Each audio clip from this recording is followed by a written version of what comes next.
अस्सलामुअलैकुम वरहमतुल्लाह। बच्चों, आज के इस वीडियो में हमें थोड़ा सा एक लंबा चौड़ा एक्सप्रेशन डिराइव करना है मैग्नेटिक फील्ड के लिए। Magnetic field due to a circular loop carrying current, लेकिन यहाँ मैग्नेटिक फील्ड निकालना है at a point on the axis. तो हमारा टॉपिक जो है उसको आप पहले नोट करें। To derive relation for magnetic field strength or magnetic field intensity at a point on the axis of a circular loop carrying current। इससे पहले वाले वीडियो में हमने सर्कुलर लूप लिया और उस सर्कुलर लूप में से करंट पास हुई थी, और उस सर्कुलर लूप में से जब करंट पास हुई तो कुछ मैग्नेटिक फील्ड बनेगा बिकॉज ऑफ द करंट। तो हमें बताना था what is the strength of magnetic field, शाबाश, at the centre of this loop.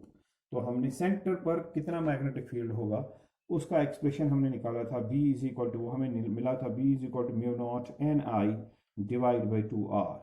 ठीक है, अब फिर mu naught, what is mu naught? It is permeability of free space। what is n? n is the number of turns in this loop. हो सकता है इसमें एक टर्न हो, दो टर्न, तीन टर्न हो, हजार या कुछ भी टर्न्स, नंबर ऑफ टर्न्स इसमें हो सकती हैं।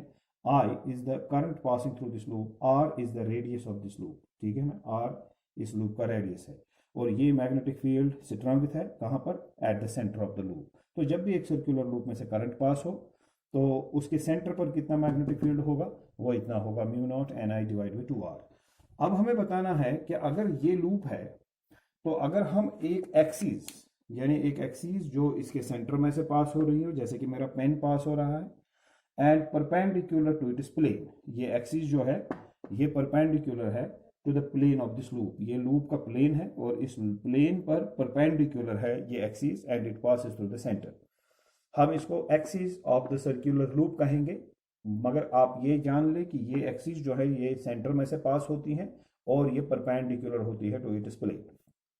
अब अगर आप सेंटर पर पॉइंट नहीं लें बल्कि इस एक्सिस पर पॉइंट लें, कहीं पर भी, यहाँ पर ले सकते हैं, यहाँ ले सकते हैं, इधर ले सकते हैं, कहीं पर भी आप इस एक्सिस पर पॉइंट लें, तो हमें बताना है कि जब इस लूप में से करंट पास हो रही होती है तो एक्सिस पर अगर कोई पॉइंट होगा तो वहाँ पर मैग्नेटिक फील्ड कितना होगा, उसकी एक्सप्रेशन क्या होगी। सेंटर पर तो हमने निकाला हुआ है, अब एक्सिस पर हमें निकालना है। तो इसके लिए हम क्या करेंगे, अगर ये हमारा सर्कुलर लूप है, लूप कुछ बड़ा है, ठीक है, तो अगर ये हमारा एक सर्कुलर लूप है, मैंने एक छोटा सा लूप यहाँ पर रखा हुआ था, पता नहीं वो कहाँ पर गिर कर पता नहीं कहाँ गया वो। चलिए, अगर हमारे पास ये सर्कुलर लूप है, ठीक है, तो इस लूप में से अगर हम सेंटर में से एक एक्सिस पास करेंगे लाइक दिस, लूप में से करंट पास होगी, तो उस करंट की वजह से यहाँ से जो एक्सिस पास हो रही है, यानी इस लूप में से जो सेंटर में से एक एक्सिस पास हो रही है इस तरह से, तो उस एक्सिस पर अगर हम पॉइंट ले लेंगे, जैसे कि ये पेन है, ठीक है ना, इस तरह से, ठीक है, हम ऐसे भी दिखा सकते हैं इसको लाइक दिस। तो ये आप देख रहे हैं लूप है और लूप में से एक्सिस पास हो रही है, जैसे कि ये पेन पास हो रहा है, ये एक्सिस पास हो रही है थ्रू द सेंटर। अब अगर ये सेंटर में से एक्सिस पास हो रही है, जैसे कि ये पेन पास हो रहा है, तो अगर आप इस एक्सिस पर ही कोई पॉइंट ले लें, यहाँ पर पॉइंट ले लें, यहाँ पर पॉइंट ले लें, यहाँ पॉइंट ले लें, यहाँ कहीं पर भी पॉइंट आप ले लें इस एक्सिस पर, तो उस पॉइंट पर कितना मैग्नेटिक फील्ड स्ट्रेंथ होगा। अब यहाँ डायग्राम आप देख लीजिए हमने कैसा बनाया है। हम यहाँ से इस तरह से बनाएंगे, यहाँ लूप इस तरह से दिखाना चाहते हैं, राइट, लाइक दिस, और यह एक्सिस इसकी दिखाना चाहते हैं, ठीक है ना। तो जब हम इस तरह से एक्सिस इसकी दिखाना चाहते हैं, लूप को ऐसे नहीं बल्कि ऐसे दिखाना चाहते हैं, तो हमने फिगर में भी वैसे ही बनाया है ऐसे। तो ऐसा फिगर, ये जो ओवल शेप आपको यहाँ पर मिलता है, इसका मतलब ओवल शेप नहीं है, ये है तो सर्कुलर ही, लेकिन मान लीजिए हमने इसको इस तरह से रखा हुआ है, यानी ये जो आपका लूप है इसका जो प्लेन है, it is perpendicular to the plane of the board. अगर हम इस तरह से रखें तो इसका मतलब लूप का जो प्लेन है, ये जो प्लेन ऑफ द लूप है, it is parallel to the plane of the board. लेकिन जब हम इस तरह से रखें तो इसका मतलब जो लूप का प्लेन है that is perpendicular to the plane of the board. यहाँ पर हमने इस तरह से बनाया है, तो इसका मतलब ये है कि ये सर्कल ही है लेकिन हमने ऐसे रखा हुआ है, ठीक है कि नहीं। ये लूप है लेकिन हमने ऐसे रखा हुआ है, तो लिहाजा फिगर हमने बिल्कुल इस तरह से नहीं बनाया। अगर हम ऐसे फिगर बनाएंगे, ऐसे फिगर बनाएंगे तो इसका मतलब ये हुआ कि हमने इस लूप को ऐसे रखा हुआ है, ठीक है ना। लेकिन हमने लूप को कैसे रखा है, ऐसे, तो फिगर कुछ इस तरह से बनेगा, ठीक है ना।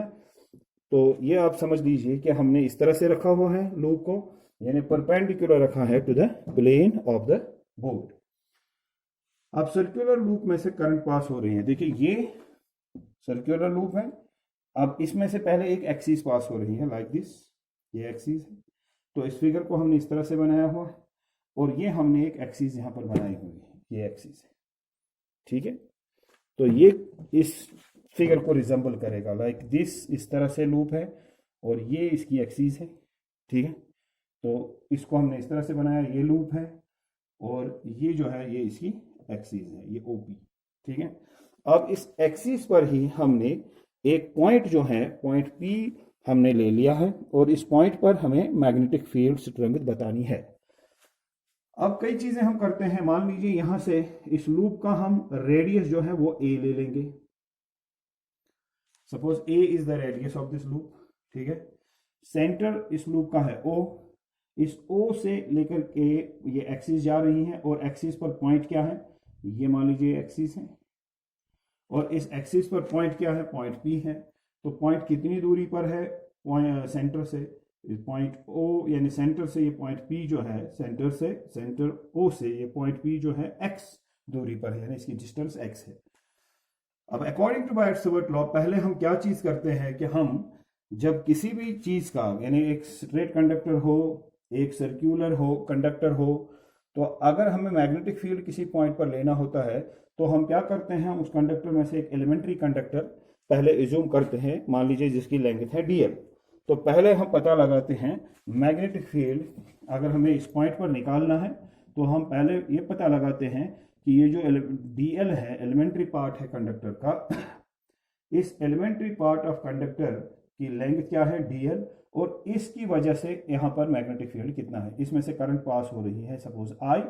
तो इस करंट, इस जब करंट पास होगी थ्रू डीएल तो इस पॉइंट पर जो है मैग्नेटिक फील्ड कितना होगा, इस डीएल की वजह से। ऐसा बायो-सवर्ट लॉ हमें समझाता है। तो उसी की बेस पर हम ये यहाँ पर डिराइव भी कर रहे हैं। यही चीज हम करने जा रहे हैं, यही चीज हमने की यहाँ पर भी। जब हमने सेंटर पर मैग्नेटिक फील्ड निकाला तो हमने यहाँ पर एक एलिमेंट्री कंडक्टर डीएल एज्यूम किया, तो फिर पहले इस डीएल की वजह से कितना मैग्नेटिक फील्ड बनता है इस ओ पर, पहले वो निकाला। इसी तरह से जब हमारे पास ये लूप है तो हमें इस पॉइंट पर, यहाँ पर हमने एक पॉइंट लेना है, पॉइंट एक्सिस पर है, ये एक्सिस पास हो रही है, तो इस एक्सिस पर हमने पॉइंट लेना है, इस पॉइंट पर हमें मैग्नेटिक फील्ड बताना है।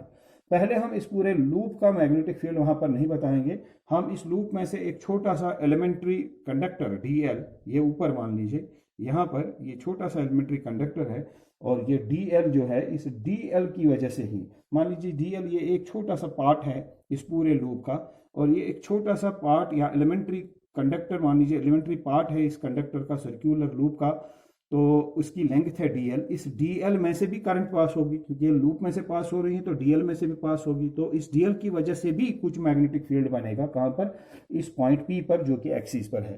पहले उस डीएल की वजह से मैग्नेटिक फील्ड निकालेंगे। ये देखिए, ये मैंने यहाँ पर ये डीएल मैं यहाँ पर लिख लेता हूँ, यहाँ पर लोकेट कर लेता हूँ, ये डीएल है।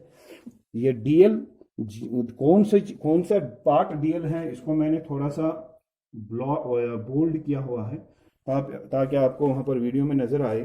तो ये डीएल है, एक ऊपर वाला एक पार्ट डीएल ले लिया हमने, एक छोटा सा हिस्सा इस लूप का। फिर हमारा तरीका क्या होता है, जब आप कंडक्टर का एक पार्ट यानी डीएल एज्यूम कर लेते हो, आप उस डीएल को उस पॉइंट के साथ ज्वाइन कर लेते हो जिस पॉइंट पर आपने मैग्नेटिक फील्ड निकालना हो, तो उस डिस्टेंस को आप एज आर डिनोट करते हो। इसी तरीके से हमने इस डीएल को इस पॉइंट के साथ ज्वाइन किया और हमने देखा कि इस डीएल की डिस्टेंस जो इस पॉइंट तक है वो है स्मॉल आर, वो हमने डिनोट की बाय स्मॉल आर। अब एज पर बायट-सवर्ट लॉ हमें कहता है कि इस डीएल में से जब करंट पास होगी, मतलब जब ये कंडक्टर है, इस कंडक्टर के इस छोटे वाले पार्ट में से जब शाबाश करंट पास होगी, तो उसकी वजह से जो उधर पॉइंट पी पर मैग्नेटिक फील्ड बनेगा, उस मैग्नेटिक फील्ड का वो छोटे एलिमेंट्री कंडक्टर डीएल की वजह से है मैग्नेटिक फील्ड, इसलिए उसका सिंबल हम रखेंगे डीबी, यानी magnetic field due to this elementary conductor at point P. किसके बराबर होता है? बायो-सावर्ट लॉ कहता है it is mu naught by 4 pi, शाबाश, I d l sine of theta divide by r square. ये कहीं पर भी आप लगा लीजिए, इस डीएल में से करंट पास हो रही है आई, तो इस पॉइंट पर कितना मैग्नेटिक फील्ड होगा? इस पॉइंट पर मैग्नेटिक फील्ड होगा d B is equal to mu naught by 4 pi I d l sine theta divide by r square. यही तो बायो-सावर्ट लॉ है। इसी तरह से ये भी हमने जब किया तो हमने कहा कि भाई यहाँ पर सेंटर पर मैग्नेटिक फील्ड निकालना है, तो पहले इस डीएल की वजह से निकालेंगे। तो इस डीएल की वजह से कितना मैग्नेटिक फील्ड होगा? जब डीएल में से करंट पास होगी तो यहाँ पर सेंटर पर एक छोटा सा मैग्नेटिक, जो इस छोटे से एलिमेंट्री पार्ट की वजह से यहाँ पर मैग्नेटिक फील्ड बनेगा, वो होगा mu naught by 4 pi I d l sine theta by r square. उसी तरह से हम यहाँ पर भी करते हैं, या पहले हम यहाँ पॉइंट पी पर निकालेंगे मैग्नेटिक फील्ड। कहाँ पर? इस पॉइंट इस डी एल की वजह से एट पॉइंट पी। तो इस डी एल में से जब करंट पास होगी तो पॉइंट पी पर कितना मैग्नेटिक फील्ड बनेगा due to the current through this d l? वो बनेगा एज पर बायो-सावर्ट लॉ, वो बनेगा mu naught by 4 pi I d l sine theta by r square. फिर यहाँ पर आई क्या होता है? जो करंट डीएल में से पास हो रही हो। डीएल क्या है? Length of this elementary part. Sine theta क्या है? थीटा कौन सा एंगल है? थीटा होता है यहाँ पर एंगल फॉर्म बिटवीन, ये देख लीजिए बायो-सावर्ट लॉ में जब आप इस थीटा को लिखते हैं तो ये थीटा होता है angle between this DL and the line joining DL with the point. ये जो लाइन ज्वाइन कर रही है डीएल को किसके साथ? इस पॉइंट के साथ, जिस पॉइंट पर हम मैग्नेटिक फील्ड मेजर करना चाहते हैं, जो हमारा ऑब्जर्वेशन पॉइंट है। इस ऑब्जर्वेशन पॉइंट तक के साथ इस डीएल को जो लाइन ज्वाइन कर रही होती है, उस लाइन ने इस डीएल के साथ जो एंगल बनाया उसको हम थीटा से डिनोट करते हैं। ये थीटा वही होता है यहाँ पर। अगर आप उस थीटा को यहाँ पर देख लें, क्योंकि ये बहुत ही इंपॉर्टेंट है देखना, और यहाँ पर ही बच्चों को ज़्यादा कन्फ्यूजन होता है। वीडियो में तो और भी ज़्यादा कन्फ्यूजन होने की पॉसिबिलिटी रहती है, क्योंकि क्लास जो होती है प्रैक्टिकली जब बच्चे सामने होते हैं, टीचर सामने होता है, तो वो जो फेस टू फेस मामला होता है वहाँ पर जो कन्फ्यूजन रहने की पॉसिबिलिटी बहुत ही कम होती है। ठीक है ना? तो ये देख लीजिए मैं क्या कहना चाहता हूँ। अगर आपने ये एक्सिस यहाँ पर ड्रॉ की है, चलिए मैं यहाँ पर एक एक्सिस फिक्स कर लेता हूँ।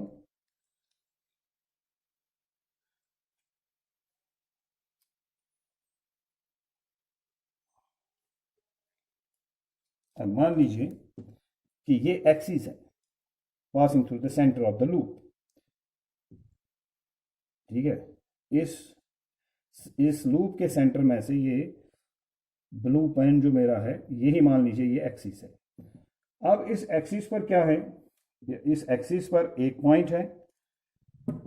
आपको थोड़ी देर इसमें रुकना पड़ेगा, मैं थोड़ा इसको बेहतर बनाने की कोशिश करूँगा। ये देखिए, ये जो मेरा रिफल है मान लीजिए यही एक्सिस है। ठीक है? अब इस एक्सिस पर क्या है? इस एक्सिस पर पॉइंट है, यहाँ पर पॉइंट है। ये मान लीजिए मैं यहाँ से दिखा रहा हूँ, ये यहाँ पर पॉइंट है, पॉइंट पी। ये जो पॉइंट पी यहाँ पर है डायग्राम में, वो इस रिफल पर है, इस एक्सिस पर है। ठीक है ना? एक्सिस आपको नजर आ रही होगी। ठीक है? तो कहीं पर भी इस एक्सिस पर आप पॉइंट ले लीजिए ये। अब अगर यहाँ पर डीएल है और आप इस डीएल को इस एक्सिस के साथ, ये देखिए डीएल जो है इसको आप इस पॉइंट के साथ ज्वाइन करना चाहते हैं, तो ये आपकी एक्सिस, ठीक है, ये एक्सिस,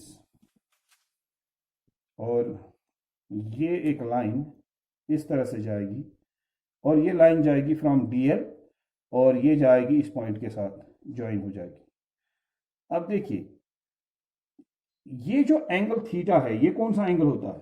ये एंगल होता है between DL and the line joining DL with the point P. अब पॉइंट पी इस पर है, अगर ये डीएल है ऊपर, अगर हम डीएल को ज्वाइन करेंगे किसके साथ? पॉइंट पी के साथ, इस लाइन के जरिए। तो ये जो लाइन हम ड्रॉ कर रहे हैं, ये जो ब्लू पेन मेरे हाथ में है, ये जो यही लाइन है, ये जो डीएल को ज्वाइन कर रही है पॉइंट पी के साथ, जो डायग्राम में आप दिखाई दे रहा है, ये लाइन जो पॉइंट पी के साथ ज्वाइन हो रही है, डीएल को ज्वाइन कर रही है ये किसके साथ? पॉइंट पी के साथ। DL joins with point P with the help of this line, वो लाइन ये है। अब बताइए मुझे, ये लाइन डीएल के साथ कौन सा एंगल बनाएगी? देखिए डीएल ये है, लाइन ये है, तो डीएल और ये लाइन हमेशा ही 90 बनाएगी। लगता नहीं है कि 90 है, क्योंकि आप गलत एंगल देखेंगे तो लगेगा ही नहीं, आपको कंफ्यूजन ही होगा, आप गलत ही देखेंगे। हम किस एंगल की बात कर रहे हैं? जो ये डीएल है, डीएल ये है, ये डीएल है, डीएल इस पूरी रिंग का, इस पूरे लूप का एक पार्ट है डीएल, ठीक है ना। डीएल जो है रिंग हमारा है, इस तरह से लूप है, इसका एक हिस्सा ऊपर एज्यूम कीजिए, ये डीएल है। अब इस डीएल को आप इस लाइन की मदद से इस पॉइंट पी के साथ नीचे ज्वाइन करेंगे। पॉइंट पी इस पर है, तो पॉइंट पी एक्सिस पर है। इस डीएल को पॉइंट पी के साथ जब ज्वाइन करेंगे तो ये एंगल इस तरह से बनेगा। देखिए ये डीएल मान लीजिए, ठीक है, और ये लाइन है, यहां से लाइन जा रही है, ये लाइन जा रही है, और ये एक्सिस के साथ ज्वाइन हो रही है किसी पॉइंट पर, ठीक है। मतलब ये लाइन और यहां से एक्सिस निकलेगी, ये लाइन उस एक्सिस पर किसी पॉइंट के साथ को ज्वाइन करेगी। किसके साथ ज्वाइन करेगी? इस डीएल के साथ। मगर इस लाइन ने इस डीएल के साथ क्या एंगल बनाया? लाइन ने एंगल बनाया 90। आप इसको ऐसे, अगर आप वो बोला पॉइंट जो आपका एक्सिस पर पॉइंट है उसको नजदीक लाएंगे, ये लाइन फिर इस तरह से जाएगी और यहां भी ये 90 बनाएगी। अगर आपका एक्सिस वाला पॉइंट दूर होगा तो ये लाइन थोड़ा इस तरह से जाएगी और दूर से उसको मिलेगी, तब भी ये 90 ही बनाएगी। हम ये वाला एंगल देख रहे हैं, ये वाला डीएल ने जो इस लाइन के साथ बनाया, इस ब्लू पेन के साथ बनाया, आप देख लीजिए, ये हमेशा ही यहाँ पर एक 90 बनाएगा, ठीक है ना, 90। आप इस पेन को इस तरह से रखें, 90 बन गया, किसके साथ? इसके साथ। इस पेन ने 90 बनाया। ऊपर रखेंगे, इधर लेंगे, थोड़ा नीचे लेंगे, आप इसको कितना भी इंक्लाइन करेंगे ऊपर नीचे, लेकिन इसके साथ तो ये हमेशा ही 90 ही बनाएगा, और आपको यही एंगल है, ये थीटा। तो एंगल थीटा जो आपका एंगल है वो कौन सा एंगल है? That is the angle between what? It is the angle, शाबाश, between DL and line joining DL with point P. तो वो एंगल हमने यहाँ पर डायग्राम में आपको इस तरह से दिखाया कि वो क्या है। यहाँ तो वो एंगल 90 लगता नहीं है, लेकिन जो मैंने डेमोन्स्ट्रेट करके बताया आपको, ये थीटा क्या होगा? Theta is 90। तो मैं यहां पर लिख भी सकता हूं साइड में, थीटा है क्या, आप या आप नोट कर सकते हैं, आप साइड में लिख सकते हैं थीटा इज द एंगल, शाबाश, आप लिखिए theta is the angle between DL and the line joining DL with point P, therefore 90, इसीलिए ये 90 है।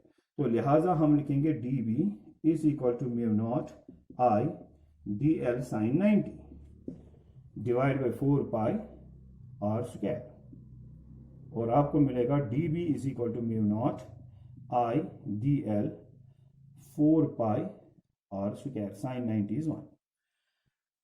आपने क्या निकाला अभी तक? हमने अभी तक क्या डिराइव किया? हमने अभी तक ये डिराइव किया कि जब ये लूप इस तरह से होगा, जब ये लूप इस तरह से होगा और इसमें जब ऐसे करंट पास होगी, मान लीजिए, ठीक है ना, तो हम इस तरह से मानेंगे कि करंट पास हो रही है।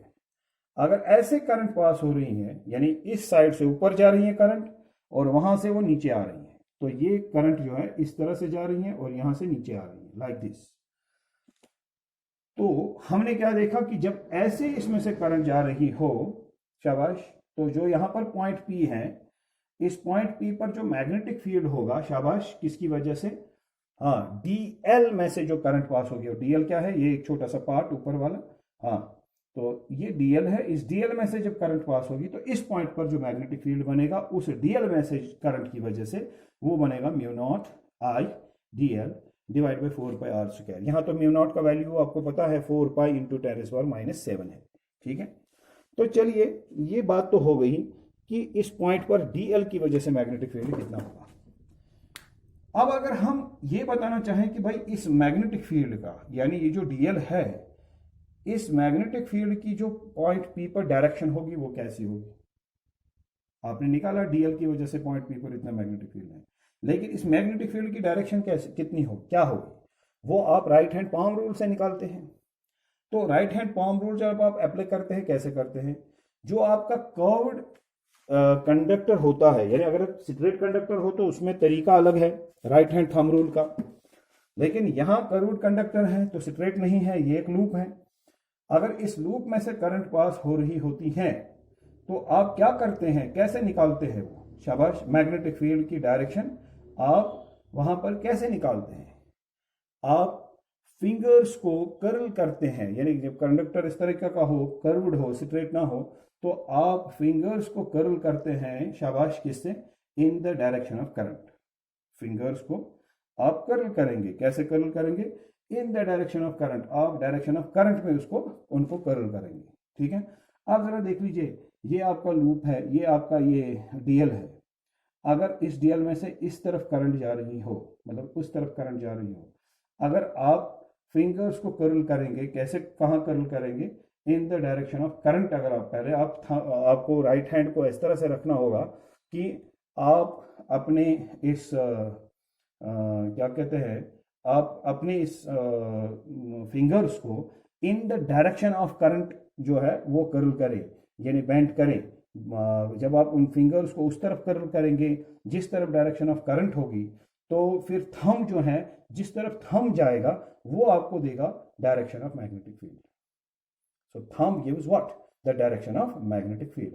अब यहां अगर आप देखेंगे इस डीएल में, इस डीएल में से कैसे करंट पास होगी, जरा देखिए, ये आपका डीएल है, तो इस डीएल में से करंट ऐसे जाएगी, ठीक है ना। अब अगर आप in the direction of current इसको कर्ल करेंगे लाइक दिस, फिंगर्स को कर्ल करेंगे, पहले पाम आप इस तरह से रखेंगे, फिर आप इसको in the direction of current curl करेंगे, तो आप क्या पाएंगे, आप पाएंगे कि इस डीएल की वजह से जो यहाँ पर मैग्नेटिक फील्ड होगा, यानी आप राइट हैंड पाम रूल जब अप्लाई करेंगे, तो ये भी राइट हैंड पाम रूल जब आप अप्लाई करेंगे तो आप देखेंगे कि मैग्नेटिक फील्ड जो डीबी है इसकी डायरेक्शन कुछ इस तरह से रहेगी। पहले मैं भी देखूंगा ये वीडियो में आता है या नहीं, हाँ तो इसकी डायरेक्शन कुछ इस तरह से रहेगी, ठीक है। इसको और शॉर्ट तरीके से आप सिंपल तरीके से समझ सकते हैं। मैंने पिछले एक वीडियो में आपको बताया था कि जब किसी पॉइंट पर, यानी ये हमने कर्व्ड इस तरह से कंडक्टर लिया था, इसमें से यहां मान लीजिए करंट पास हो रही थी, ठीक है ना, ये इस तरह से लिया था हमने। अगर ये सर्कुलर पाथ है या सर्कुलर लूप है, सॉरी, अगर ये सर्कुलर लूप है और ये मान लीजिए कि एक सर्कुलर आर्क है, और हमने कहा था उस वीडियो में कि अगर इस तरह से करंट होगी तो ये करंट कहाँ जा रही है, करंट, हम पाम को इस तरह से रखते हैं ना, तो फिंगर्स को कर्ल करेंगे in the direction of what, current. तो थंब जिस तरफ जाएगा, राइट हैंड का थंब जो उस तरफ जाएगा वो बनता है डायरेक्शन ऑफ मैग्नेटिक फील्ड। फिर मैंने कहा था अगर आप, ये आपका डायरेक्शन ऑफ मैग्नेटिक फील्ड है, किस तरफ है, ये इस तरफ, पॉइंट ओ, मान लीजिए ये पॉइंट ओ है, आप पॉइंट ओ पर देखना चाहते हैं what is the direction of magnetic field when current goes this way. मैंने वहां पर डिनोट किया था इसको ए से, यहाँ पर बी से। तो मैंने कहा था कि अगर ए से बी तक करंट जा रही हो तो मैग्नेटिक फील्ड अगर आप देखें कैसे निकालेंगे, तो राइट हैंड पाम रूल से आप इस तरह से करेंगे कि आप फिंगर्स को, थंब को इस तरह से एक्सटेंड करेंगे एट राइट एंगल्स, फिर पाम जो, फिर फिंगर्स जो है उनको डायरेक्शन ऑफ करंट में आपने बेंड करना है, कर्ल करना है। देखिए डायरेक्शन ऑफ करंट, करंट उस तरफ जा रही है ना, तो डायरेक्शन ऑफ करंट में ही हम इनको फिंगर्स को कर्ल करेंगे, तो थंब इस तरफ गया, ठीक है ना। तो हम यहाँ पर कहते हैं कि भाई ये है डायरेक्शन ऑफ मैग्नेटिक फील्ड, क्या, perpendicular to the plane of the board और इनवर्ड्स। फिर मैंने कहा था कि ये आपका डीएल अगर है, अगर एक लाइन ज्वाइन करती है इस डीएल को इस पॉइंट के साथ, तो वो क्या है, आर, वो डिस्टेंस आर है, distance of d l and the point, and that is r. मैंने कहा था मैग्नेटिक फील्ड यहाँ पर क्या की ओर है, परपेंडिकुलर, इनवर्ड्स।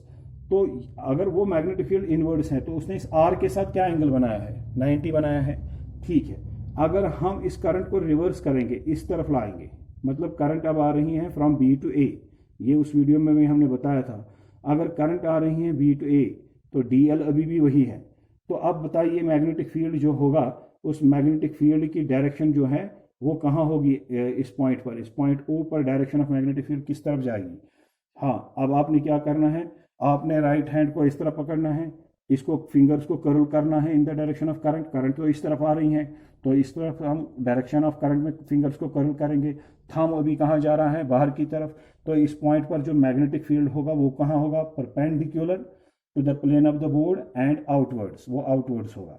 और अभी भी आप देखेंगे तो वो मैग्नेटिक फील्ड अगर इस डायरेक्शन में है, जैसे मैंने पेन रखा हुआ है, अभी भी वो मैग्नेटिक फील्ड इस आर के साथ परपेंडिकुलर डायरेक्शन में है।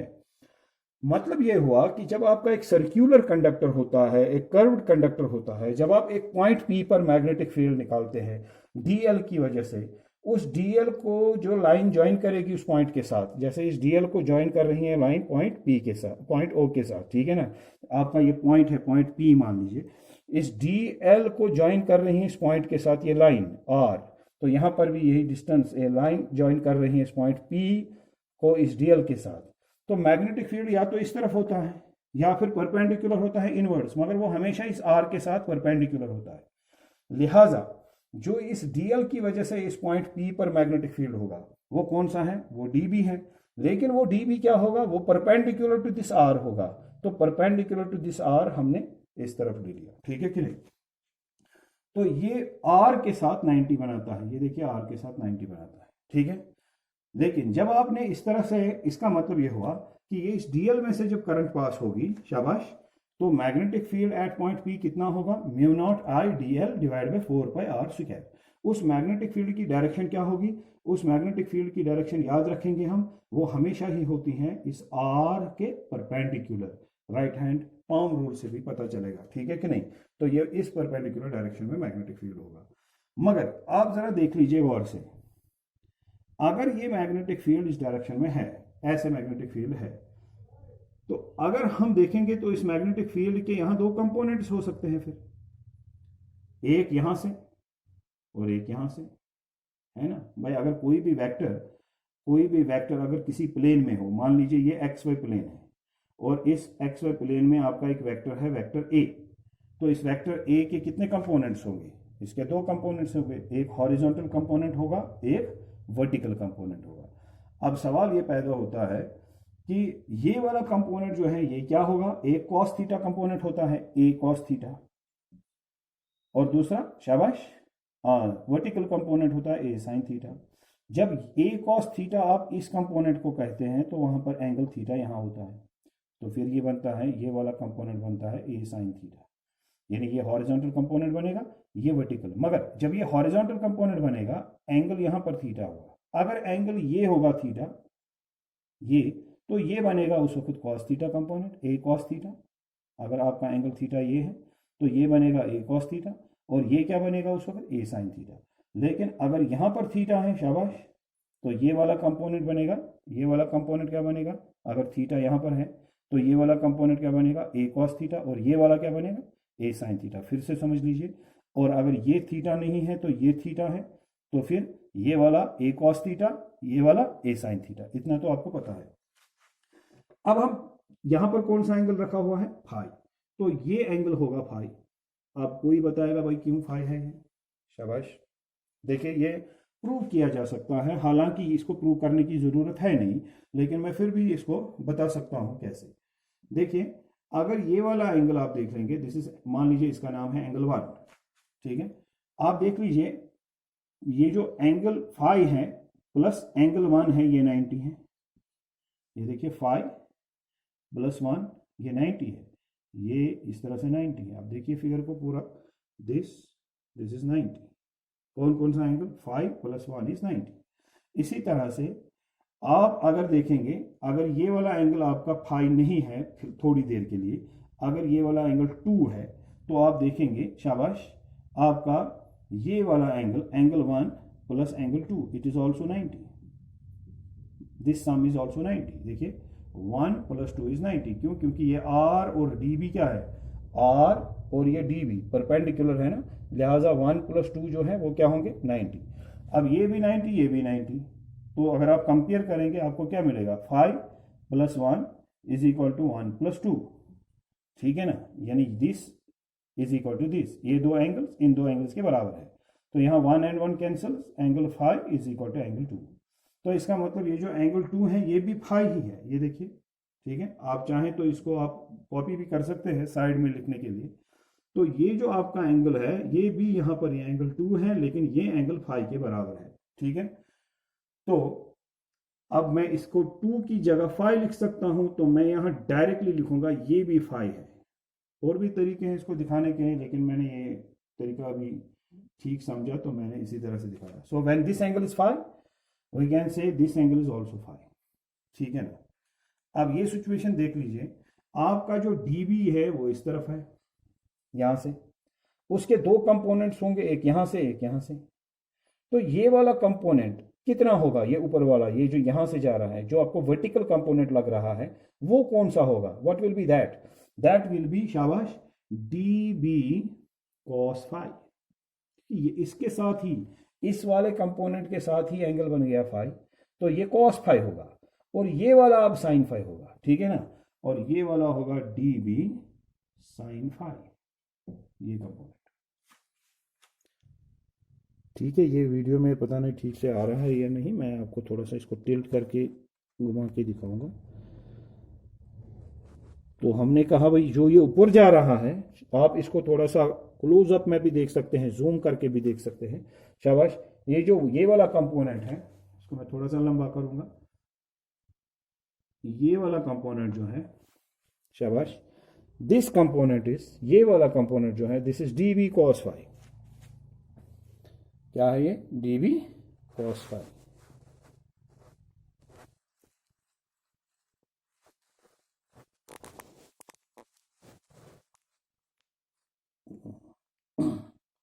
ठीक है, तो ये component d B cos phi, और ये वाला कंपोनेंट, ये वाला डी बी साइन फाई, ये मैंने यहां पर लिखा डी बी साइन फाई। आप ठीक से इसको अपनी कॉपी पर लिख सकते हैं, this is d B sine phi, ठीक है। हाँ, और ये ऊपर जो जा रहा है, this is d B cos phi, ठीक है भैया। ये इस डीएल की बात हो गई। इस डीएल ने, फिर से कहेंगे, इसमें से करंट पास हो गई, तो पॉइंट पी पर मैग्नेटिक फील्ड बन गया। उस मैग्नेटिक फील्ड की डायरेक्शन इस तरफ थी, क्योंकि वो था परपेंडिकुलर टू दिस आर। तो जब वो इस डायरेक्शन में था, तो उसके दो कंपोनेंट्स आ गए, एक यहां से एक यहां से। हमने कहा कि भाई ये component d B cos phi है, और ये component d B sine phi है, ठीक है ना। अब सवाल ये पैदा होता है कि ऐसा डीएल तो यहां पर भी हो सकता है ना, नीचे भी, और उसका भी मैग्नेटिक फील्ड जो होगा वो परपेंडिकुलर होगा। किसके परपेंडिकुलर? To r. इसका आर ड्रॉ करेंगे, उसके परपेंडिकुलर इसका जाएगा। तो नतीजा ये होगा कि अगर मैं यहां पर ये डी बी साइन फाई, चलिए, अगर मैं इस वाले डीएल जो मैंने नीचे, ऐसा ही डीएल जैसा ऊपर डीएल है, यानी आपका जो ये लूप है, ये वाला लूप, इसका जो आपने ये डीएल ऊपर एज्यूम किया, इसी तरह से नीचे भी एक डीएल होगा। अब मैं उस डीएल का आर ड्रॉ कर लूं, ये उसका आर है, ये उसकी डिस्टेंस है पॉइंट पी। जिस तरह से ये आर है, वैसे ये भी आर है। अब इसकी वजह से जो यहां पर मैग्नेटिक फील्ड होगा, जैसे वो ये मैग्नेटिक फील्ड था परपेंडिकुलर टू दिस आर, इसका भी जो यहां पर मैग्नेटिक फील्ड होगा वो भी बनेगा परपेंडिकुलर टू दिस आर। तो इसका मतलब ये वो इस तरफ से बनेगा। अब इसके भी दो कंपोनेंट्स होंगे, एक नीचे इस तरफ और दूसरा इस तरफ। अब जो नीचे वाला ये कंपोनेंट इसका होगा, ये इस वाले कंपोनेंट के जैसा ही होगा, डी बी कॉस फाई। ये डी बी है इस वाले डीएल का, डी बी, शाबाश। इसके भी दो कंपोनेंट्स, एक ये एक ये वाला कंपोनेंट ऊपर वाले कंपोनेंट जैसा है, ये वाला कंपोनेंट हाँ इस वाले कंपोनेंट जैसा है, जैसे डी एल का कंपोनेंट था ना पहला, डी बी साइन फाई, इसका भी डी बी साइन फाई होगा इस तरह। इससे क्या पता चला? एक डीएल दो कंपोनेंट्स बनाता है, d B cos phi, d B sine phi. इसके अपोजिट वाला डीएल ऐसे ही दो कंपोनेंट्स बनाता है, d B cos phi, d B sine phi. दोनों के d B cos phi equal है और अपोजिट है, इसलिए कैंसिल होते हैं क्योंकि वो अपोजिट है और इक्वल है। लेकिन दोनों के डी बी साइन फाई एक ही डायरेक्शन में है, वो कैंसिल नहीं होते हैं, वो एक ही डायरेक्शन में है। तो लिहाजा यहां पर पॉइंट पी पर अगर हम ऐसे ही कई डीएल्स देखें, हर एक डीएल जो होगा, यहां पर भी एक डीएल होगा, यहां पर उसके अपोजिट यहां पर डीएल होगा, हर एक डीएल के अपोजिट वैसा ही डीएल हो सकता है, और हर एक डीएल का डीबी कॉस फाई जो है वो कैंसिल होगा, लेकिन हर एक डीएल का जो डीबी साइन फाई है वो एक ही डायरेक्शन में होगा, इस डायरेक्शन में, तो लिहाजा वो कैंसिल नहीं होंगे।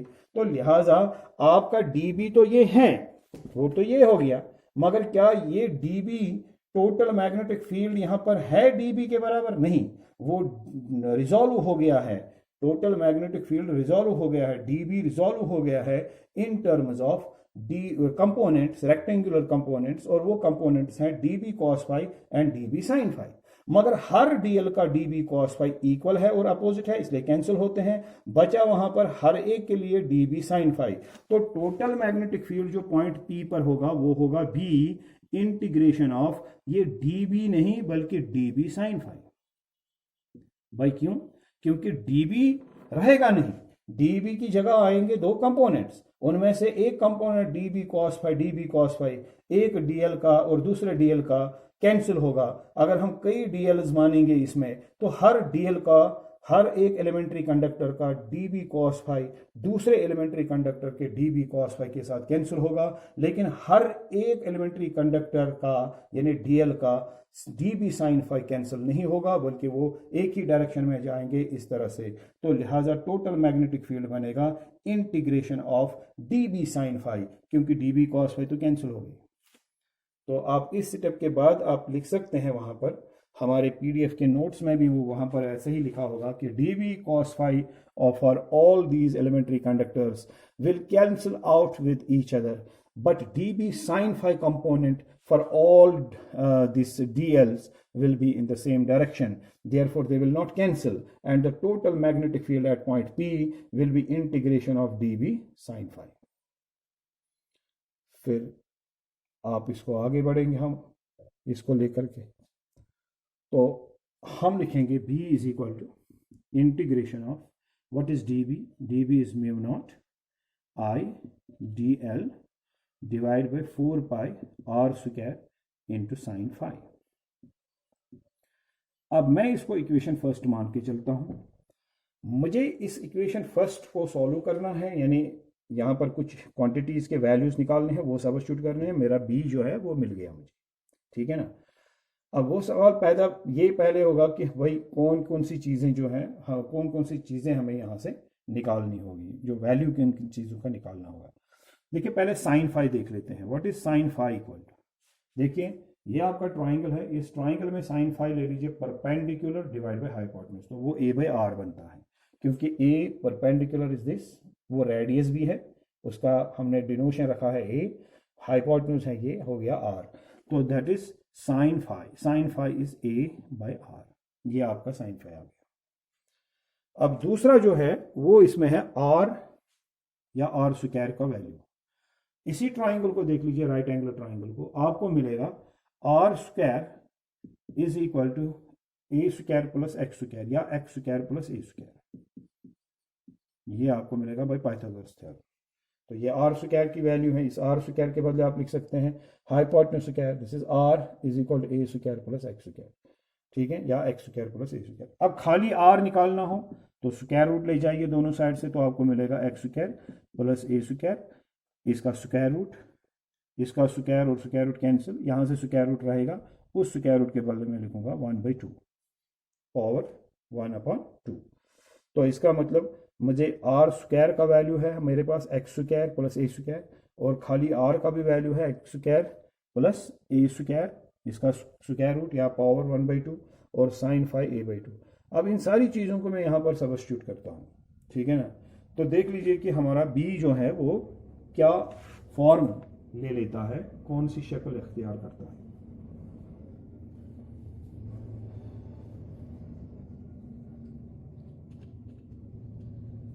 ठीक है, तो फ्रॉम इक्वेशन फर्स्ट हमें क्या मिलेगा, b इज इक्वल टू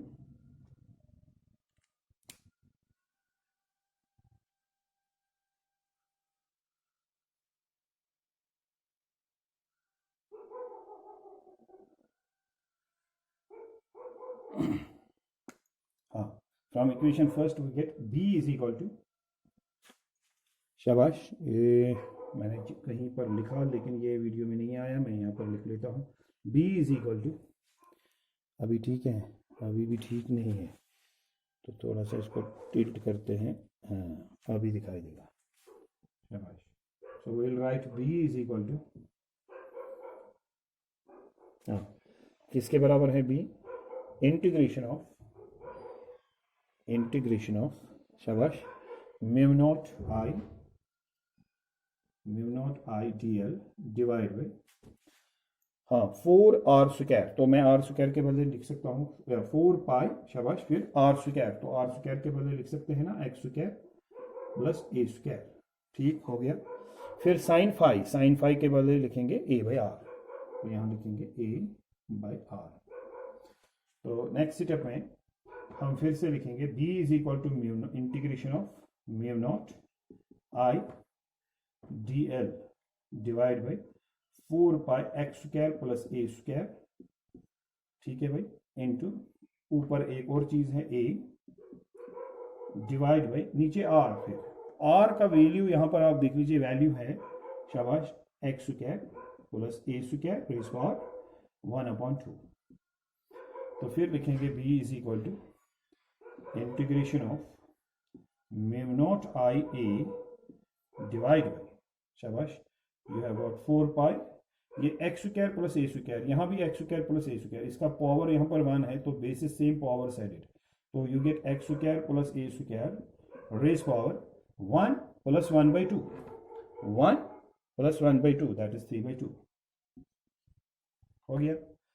अब जब आप इंटीग्रेट करेंगे तो म्यू नॉट तो कांस्टेंट है, करंट भी सेम ही पास होगी तो कांस्टेंट है, a radius of the loop ये भी एक ही होता है, कांस्टेंट होता है, 4 पाई, ये सारी चीजें जो है कांस्टेंट है, लेकिन यहाँ पर डीएल भी है, ठीक है ना। तो जब आप इंटीग्रेट करेंगे तो एक्चुअली इंटीग्रेट यानी ऐड हो क्या रहा है, म्यू नॉट नहीं ऐड हो रहा, ऐड आई नहीं हो रहा, ए नहीं हो रहा, ये क्वांटिटीज नहीं हो रही, सिर्फ और सिर्फ डीएल ऐड हो रहा है। यानी जब आप पूरा इंटीग्रेट करेंगे तो डीएल सारे डीएल इसका मैग्नेटिक फील्ड, तो डीएल जो है डीएल क्वांटिटी ऐड हो रही है, बाकी सब चीजें जो है कांस्टेंट रहेंगी। Mu naught I a divide by 4 pi x² plus a² raise power 3/2 integration of DL. तो ये सारी चीजें को हम इंटीग्रल साइन से बाहर कर लेते हैं और इंटीग्रेशन ऑफ डीएल, जब डीएल सारे डीएल्स ऐड होंगे तो क्या बनेगा, वो बनेगा सर्कमफेरेंस ऑफ द लूप, है ना, यानी सारे डीएल्स ऐड होंगे तो सर्कमफेरेंस बनेगा इस लूप का। तो लिहाजा हम लिखेंगे b is equal to mu not I a divide by 4 pi x² plus a² raise power 3/2 into इस इंटीग्रेशन ऑफ डीएल के बदले आप लिखेंगे सर्कमफेरेंस ऑफ द लूप। इस लूप की सर्कमफेरेंस क्या है बताइए, 2 पाई नहीं, r नहीं, a, क्योंकि इसका रेडियस r नहीं है, a है, 2 पाई a, ठीक है। तो लिहाजा हम यहाँ पर पाई एंड पाई जो है ये कैंसिल होगा, ठीक है, और 2 एंड 2 यहाँ पर कैंसिल होगा, तो आपको क्या मिलेगा, b इक्वल्स, शाबाश, म्यू नॉट, हाँ भाई, आई a इंटू ए बताए a² डिवाइड बाई, शाबाश, 2 into x² plus a² raise power 3/2। इसी तरह से अगर इस लूप में n नंबर ऑफ टर्न्स होंगी, एक टर्न, दूसरी, तीसरी, यानी बहुत सारी टर्न्स हमने दी होंगी, suppose n number of turns, तो ये b कितना आएगा, फिर आप जानते हैं b is equal to mu nought n I a², यही रहेगी एक्सप्रेशन, n सिर्फ मल्टीप्लाई होगा, divide by 2 x² plus a² raise power 3/2। अब जरा बताइए, ये हमने एक्सप्रेशन जो है निकाली, तो किसी भी, जब भी मैग्नेटिक फील्ड, हमें स्ट्रेंथ ऑफ मैग्नेटिक फील्ड निकालनी हो पॉइंट P पर, और वो पॉइंट कहां पर हो, on the axis of A circular loop, यानी अगर सर्कुलर लूप में से करंट पास हो रही हो और उसकी एक्सिस पर अगर कोई पॉइंट हो, तो उस पॉइंट पर कितना मैग्नेटिक फील्ड होगा, mu nought n I a² divide by 2 x² plus a² raise power 3/2। अब जरा एक बार इन क्वांटिटीज को समझ लीजिए। म्यू नॉट तो आपको पता है परमेबिलिटी ऑफ फ्री स्पेस, इसकी वैल्यू है 4 pi into 10 raise power -7। n जो है वो है number of turns, i current कितनी पास हो रही है, a radius of the loop, and what is x is, शाबाश, the distance of that point, point कहां पर है, एक्सिस पर, the distance of the point from the centre of the loop, ये देखिए, इसका मतलब यह है कि ये आर हमें चाहिए ही नहीं। आर तो आर्बिट्री है, डीएल इधर है, कभी इधर हो सकता है, कोई इधर इज्यूम करेगा, तो ये आर जो है इसका कोई फिक्स्ड है ही नहीं, तो इसलिए आर यहाँ एक्सप्रेशन में है ही नहीं, उसको हमने एलिमिनेट कर दिया, उसकी वैल्यू हमने सब्स्टिट्यूट कर दी। बाकी सब चीजें जो है उनका सिर्फ एक वैल्यू होगा, चाहे जब लूप आपका है उसका रेडियस ओके, जब आपका पॉइंट कहीं पर है तो उसकी एक शॉर्ट डिस्टेंस होगी, एक ही डिस्टेंस होगी फ्रॉम द सेंटर, वो एक्स है, ठीक है ना। लूप में से एक करंट पास होगी, दैट इज आई। लूप की कोई नंबर ऑफ टर्न्स होगी, that is an. Mu nought तो कॉन्स्टेंट है ही, तो बाकी कोई चीज ऐसी नहीं है जिसके लिए आप परेशान हो जाएंगे कि इसकी क्या वैल्यू हो सकती है, ठीक है ना। तो लिहाजा ये एक्सप्रेशन है for magnetic field eight a point on the axis of A circular loop carrying current. अच्छा, अगर आप इसमें से magnetic field eight the centre निकालना चाहें तो मतलब यह हुआ कि ये पॉइंट पी जो है, इस पॉइंट पी को हम मान लेंगे कि ये कहां पर है, ओ पर। अब एज्यूम कीजिए पॉइंट यहां पर होगा तो ये एक्स जो है कम होगा, यहां पर होगा पॉइंट एक्स और भी कम हो गया। ओ पर ही अगर ये पॉइंट पी होगा तो इसका मतलब एक्स है ही नहीं, एक्स जीरो हो गया। तो अगर हम इस एक्सप्रेशन में x is equal to zero लिखेंगे, इसका मतलब ये पॉइंट पी कहां पर है, सेंटर पर। तो वहां से हमें निकलना चाहिए वो एक्सप्रेशन जो हमने सेंटर के लिए पहले ही निकाला है। If we want to find the magnetic field at the center of the loop, then we should take x is equal to what, 0, and substitute that in this equation, and this equation should give us the relation for the magnetic field at the center of the loop. तो अगर हम वो try करें तो हम लिख सकते हैं if, इस तरह से लिखेंगे at center,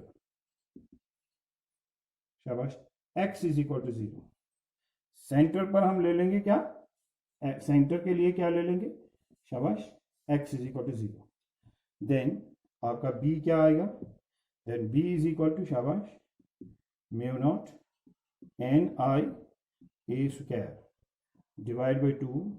अब आपका x जो है वो 0 है, वो रहेगा ही नहीं, फिर क्या है यहाँ पर, शाबाश, यहाँ पर है a स्क्वायर रेज पावर 3/2, तो यहाँ पर बचेगा a स्क्वायर रेज पावर 3/2, क्योंकि x तो अब है ही नहीं।